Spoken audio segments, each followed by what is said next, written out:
Okay good morning દીકરાઓ Sandeep Sanghvi Navsari okay દીકરાઓ આપણે જે છે હવે ચોથા ચેપ્ટર ની અંદર નેક્સ્ટ ટોપિક જે જોવાના છે ઇમ્પોર્ટન્ટ ટોપિક છે નીટ માટે પણ તો જાતીય સંક્રમિત ચેપ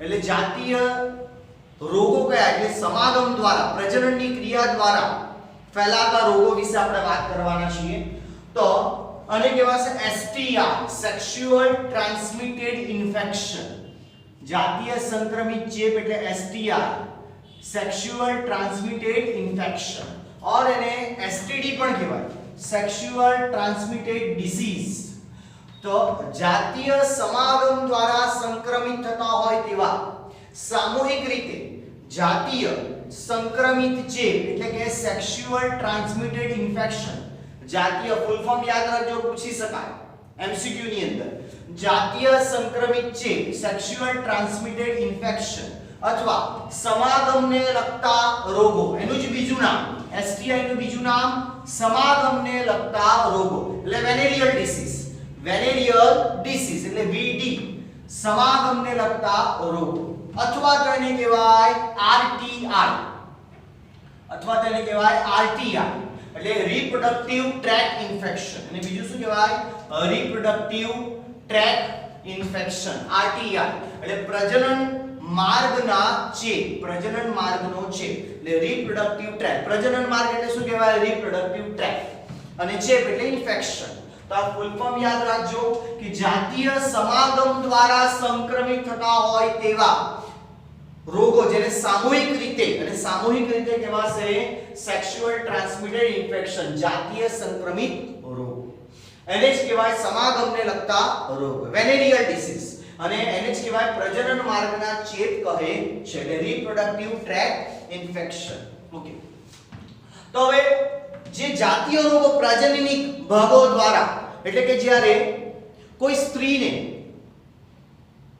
સ્ત્રીને જાતીય ચેપ છે એની સાથે કોઈ અન્ય પુરુષ સમાગમની પ્રક્રિયા કરે તો એને પણ એ ચેપ લાગશે એવી જ રીતે જો કોઈ પુરુષને જાતીય રોગ છે તો સ્ત્રીને પણ લાગશે અને આખી દુનિયામાં હાહાકાર મચાવનાર રોગ તમને ખબર જ છે કયો HIV હ્યુમન ઇમ્યુનો વાયરસ ના લીધે થતો રોગ કયો AIDS acquired immuno deficiency syndrome જે જાતીય ચેપી રોગ છે એક્વાયર્ડ ઇમ્યુનો ડેફિશિયન્સી સિન્ડ્રોમ એટલે એક્વાયર્ડ ઇમ્યુનો એટલે શું આપણી એક્વાયર્ડ ઉપાર્જિત રોગ પ્રતિકારકતાને નબળો પાડતો આ રોગ છે એટલે એને કહેવાય acquired immuno deficiency syndrome okay તો અલગ અલગ સજીવો દ્વારા અલગ અલગ પ્રકારના રોગ થાય એના ચિહ્ન પણ મેં અહીં લખેલા જ છે બુકની અંદર નથી આપેલા પણ છતાં પણ તમારે ખાસ તો નીટ માટે અને ગુજસેટ માટે તમારે યાદ રાખવાના છે તો ચેપી રોગો કયા છે એક તો ગોનોરિયા કયા વાહક દ્વારા થાય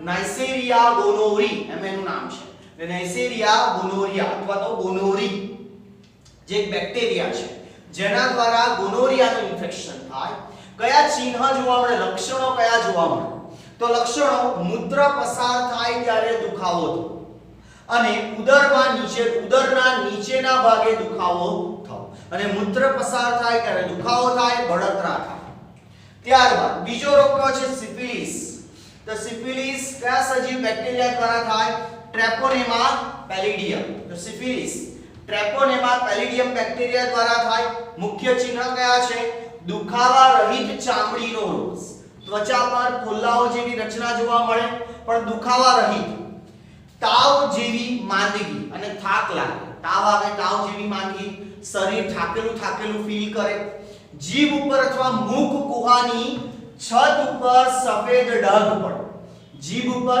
અથવા તો મુખ ગુહાની ઉપર જે તાળવું હોય ત્યાં સફેદ ડાઘ પડે અને કેટલાક ભાગમાંથી વાળનો જથ્થો દૂર થવો મુખ્યત્વે પ્રાજનનિક ભાગ જે સ્ત્રીની અંદર અને પુરુષની અંદર જે પ્રાજનનિક અંગો જે છે એની આસપાસ જે વાળનો ગ્રોથ જે હોય તે દૂર થશે કારણ કે ત્યાં શું આવી જશે ફોલ્લીઓ આવી જશે એટલા માટે ત્યારબાદ ત્રીજો રોગ જે છે જનનાંગીય હર્પીસ શેનાથી થાય વાયરસ હર્પીસ સિમ્પ્લેક્સ વાયરસ કયા ચિહ્ન જોવા મળે અસ્વસ્થતા અસ્વસ્થ તમે ફીલ કરો થાકેલું તાવ થાક માથાનો દુખાવો જનનાંગીય કે મળ વિસ્તારની અંદર ખંજવાળ આવે, મળ જ્યાંથી પસાર થાય ત્યાં ખંજવાળ આવે, મૂત્રના વહન દરમિયાન દુખાવો થવો, જનનાંગીય અથવા મળદ્વાર વિસ્તારમાં ગમે ત્યાં નાની પ્રવાહી ભરેલી ફોલ્લીઓ થવી અને ખૂબ જ પીડાદાયક પણ હોય છે. ત્યારબાદ હિપેટાઇટિસ બી, ખબર જ હશે તમને, હિપેટાઇટિસ બી વાયરસ દ્વારા રોગ થાય, તાવ, સાંધાનો દુખાવો, થાક, ખોરાક માટેની અરુચિ, પીળીઓ આપણે ઓળખીએ જ છે, જોન્ડિસ, પીળીઓ થવો અને ઉદરની ઉપર જમણી બાજુ, એટલે ઉદરની ઉપર જમણી બાજુએ શું આવેલું છે? લીવર, યકૃત આવેલું છે, એટલે યકૃતમાં સોજો આવે અને ત્યાં દુખાવો થાય. અને છેલ્લું ટ્રાઇકોમોનિયાસિસ, તો ટ્રાઇકોમોનિયાસિસ પ્રજીવથી થાય, ટ્રાઇકોમોનાસ વેજિનાલિસ. આ બધા તમારે વાહકના નામ, ખાસ સૂક્ષ્મજીવના નામ ખાસ યાદ રાખવાના છે, એ ખાસ પૂછાય. તો ટ્રાઇકોમોનાસ વેજિનાલિસ એક પ્રજીવ છે. લક્ષણો કયા? દર્દ, યોનિ માર્ગની આસપાસ બળતરા અને ખંજવાળ આવવી, મૂત્ર ત્યાગ દરમિયાન દુખાવો થવો અથવા તો બળતરાની સંવેદના થવી. હવે લક્ષણો તો મોટે ભાગે તમે કોમન લક્ષણો જોશો તો બધામાં જ મૂત્ર ત્યાગ દરમિયાન દુખાવો થવો, પેટના ઉદરના નીચેના ભાગે દુખાવો થવો, પ્રવાહી ભરેલી ફોલ્લીઓ થવી, મૂત્ર ત્યાગ દરમિયાન બળતરા થવી, આ બધા કોમન લક્ષણો છે. એ મોટે ભાગના બધા જ સેક્સ્યુઅલ ટ્રાન્સમિટેડ ઇન્ફેક્શન ની અંદર જોવા મળે. એ કોઈ નહીં પૂછે, મેઈન પૂછશે ત્યાં કે ગોનોરિયા શેનાથી થાય? નાઇસેરિયા ગોનોરીથી, સિફિલિસ એ ટ્રેકોનેમા પેલિડિયમથી, જનનાંગીય હર્પીસ સિમ્પ્લેક્સ વાયરસ દ્વારા, હિપેટાઇટિસ બી વાયરસ અને ટ્રાઇકોમોનિયાસિસ એ ટ્રાઇકોમોનાસ વેજિનાલિસ પ્રજીવ દ્વારા. અને ક્વેશ્ચન એમ પણ પૂછી શકાય, નીચેનામાંથી કયો રોગ પ્રજીવ દ્વારા થાય? તો કયો? એક જ રોગ છે, કયો? ટ્રાઇકોમોનિયાસિસ, ઓપ્શનમાં આપેલું હોય. ઓકે, ત્યારબાદ જે છે હવે આપણે વાત કરીએ આ બધા જ રોગો જે છે મોટે ભાગના, આમાં જો HIV નો મેં ઉલ્લેખ નથી કર્યો, ખબર જ છે તમને, એટલે એઇડ્સ, એક્વાયર્ડ ઇમ્યુનોડેફિશિયન્સી સિન્ડ્રોમ, HIV વાયરસથી થાય. લક્ષણ કયા આવે? રોગ પ્રતિકારક શક્તિ નબળી પડે, વજનમાં એકાએક ઘટાડો થાય 20% જેટલો અને રોગ પ્રતિકારક શક્તિ નબળી પડી, એના મુખ્ય લક્ષણો છે. ઓકે, તો બધા જ રોગો જે છે મોટે ભાગના જો શરૂઆતના તબક્કામાં બધા રોગોનું નિદાન થાય તેનો ઉપચાર પણ સરળતાથી કરી શકાય અને આ રોગને તમે દૂર કરી શકો. ફક્ત એક HIV જેવું ઇન્ફેક્શન છે જે એકવાર થયા બાદ એની કોઈ પણ પ્રકારની સંપૂર્ણ સારવાર કરી શકાતી નથી. શબ્દ સાંભળજો, સંપૂર્ણ સારવાર. સારવાર તો થાય પણ પછી એકવાર HIV થયા બાદ એ આજીવન તમે મૃત્યુ પામો ત્યાં સુધી તમને HIV નું ઇન્ફેક્શન રહેશે. હવે થાય શું? એ પ્રશ્ન કેવો ઊભો થાય? જ્યારે આવી કોઈ બીમારી હોય તો લોકો ડરે કે સમાજના લોકો શું વિચારશે અને એ લોકોને શરમ અને સંકોચ આવે કે પોતાને પ્રાજનનિક ભાગોમાં જે બધા લક્ષણો દેખાયા છે એ લક્ષણો ડોક્ટરને બતાવતા શરમ અને સંકોચ અનુભવે.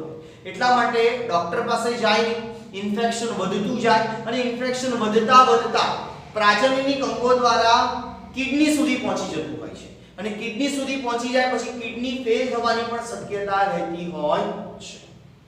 અને और વધારે ઇન્ફેક્શન ફેલાય એટલે શું થાય?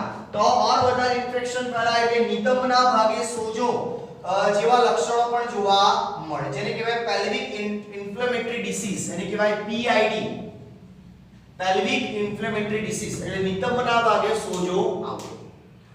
તો આમાં ઘણા બધા જે આપણે વાત કરી ગયા રોગો જે છે એની આપણે સારવાર જો શરૂઆતના તબક્કામાં લેવામાં આવે તો આ બધા રોગોથી બચી શકાય છે.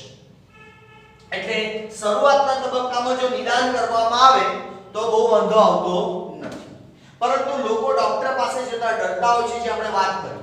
હવે ઇન્ફેક્શન જો વધારે ફેલાઈ જાય તો પેલ્વિક ઇન્ફ્લેમેટરી ડિસીઝ, ગર્ભપાત સ્ત્રીઓની અંદર ખાસ કે આવો ચેપ લાગ્યા બાદ શું થશે? ગર્ભપાત થાય. એટલે સ્ત્રી ગર્ભવતી તો થાય પરંતુ ઓટોમેટિક જ એનું એબોર્ટ થઈ જાય, એટલે ગર્ભપાત થવો અને મૃત બાળકનો જન્મ થવો. મૃત બાળકનો જન્મ. કેમ મૃત બાળકનો જન્મ? કારણ કે ઇન્ફેક્શન છે અને ઇન્ફેક્શન પેલા વિકસિત થતા બાળકને પણ લાગે, એટલે મૃત બાળકનો જન્મ થવો. અને ઘણીવાર શું થાય? ગર્ભાશયની બહાર અંડવાહિનીમાં ગર્ભધારણ. એટલે બીજું શું થાય? તો લક્ષણ કયું જોવા મળે આ બધા ચેપી રોગોના કારણે? અંડવાહિનીમાં ગર્ભસ્થાપન.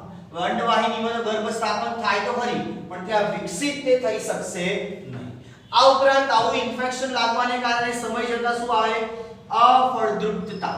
એટલે જે તે સ્ત્રી કે પુરુષ આ ચેપના કારણે ઇન્ફેક્શન વધુ ફેલાવાથી તે કાયમીપણે પોતાની ફળદ્રુપતા ગુમાવી દે. એટલે અફળદ્રુપતા, વંધ્ય બની જશે. અને આ ઉપરાંત આ ઇન્ફેક્શનના કારણે ઘણીવાર કેન્સર જેવી ઘાતક બીમારી પણ થતી હોય છે. સર્વાઇકલ કેન્સર ઘણું ફેમસ છે. સર્વાઇકલ કેન્સર જે છે એ પણ થઈ શકે. ખાસ કરીને સ્ત્રીઓની અંદર જ થાય સર્વાઇકલ કેન્સર મેન. હવે આ બધા રોગો જે છે એનાથી બચવા માટે શું કરવું જોઈએ આપણે? તો અમુક સામાન્ય સરળ સિદ્ધાંતને જો આપણે અનુસરીએ તો આવા સેક્સ્યુઅલ ટ્રાન્સમિટેડ ઇન્ફેક્શન થી આપણે બચી શકીએ. કયા સિદ્ધાંતો? અજાણ્યા સાથી અથવા તો ઘણા સાથી સાથે સંબંધ ટાળવો જોઈએ. અજાણ્યા એટલે અનનોન વ્યક્તિ સાથે સેક્સ્યુઅલ રિલેશન રાખવા જોઈએ નહીં. અને ઘણા મલ્ટીપલ પાર્ટનર, એક કરતાં વધુ વ્યક્તિ સાથે શારીરિક સંબંધ રાખવો જોઈએ નહીં. ઓકે, હવે આઈડિયલી આપણે વાત કરીએ તો આ ઇન્ફેક્શન માટે સરકાર ઘણા બધા પ્રયત્ન કરી રહી છે આ ઇન્ફેક્શનને ટાળવા માટે. પણ સૌથી વધારે ઇન્ફેક્શન જે છે આ સેક્સ્યુઅલ ટ્રાન્સમિટેડ ઇન્ફેક્શન 16 થી 24 વર્ષના વ્યક્તિઓની અંદર જોવા મળે. અને આ જ ઉંમર તમારી પણ છે. 16 વર્ષ એટલે 16 થી 24 વચ્ચેના ગ્રુપમાં આ સેક્સ્યુઅલ ટ્રાન્સમિટેડ ઇન્ફેક્શન સૌથી વધુ જોવા મળતું હોય છે. એનું કારણ શું? નોલેજનો અભાવ. તો ખાસ કરીને અજાણ્યા સાથી કે ઘણા સાથી સાથે સંબંધ ટાળવો જોઈએ. જેમ કે ખાસ કરીને પ્રોસ્ટિટ્યુટ પાસે જે જાય એટલે દેહ વેપારમાં સંકળાયેલા લોકો સાથે જાતીય સંબંધ રાખવામાં આવે તો આવા ઇન્ફેક્શન લાગવાના ચાન્સીસ સૌથી વધારે છે. પછી સમાગમ દરમિયાન નિરોધનો ઉપયોગ કરવો જોઈએ. કારણ કે નિરોધનો ઉપયોગ એટલા માટે પણ થાય છે કે જેથી આવા સેક્સ્યુઅલ ટ્રાન્સમિટેડ ઇન્ફેક્શન થી બચી શકાય. અને કોઈ પણ શંકાના કિસ્સામાં પ્રારંભિક નિદાન અને ચેપનું નિદાન થાય તો સંપૂર્ણ સારવાર માટે તરત જ ડોક્ટર પાસે જવું જોઈએ. કોઈ પણ પ્રકારની શરમ કે સંકોચ રાખવો જોઈએ નહીં. શરમ કે સંકોચ રાખવા ગયા તો ગયા કાયમ માટે. એટલે ભયંકર બીમારીને નોતરી શકે છે. ઓકે દીકરાઓ, તો આપણે જે જોઈ ગયા આ સરળ સિદ્ધાંતોને ધ્યાનમાં રાખવા જોઈએ. આજે આપણે વાત કરી ગયા જાતીય સંક્રમિત ચેપ વિશે આપણે વાત કરી. ઓકે દીકરાઓ, તો આટલું નોટ્સ પણ તમે લખી શકો. All the best, happy learning.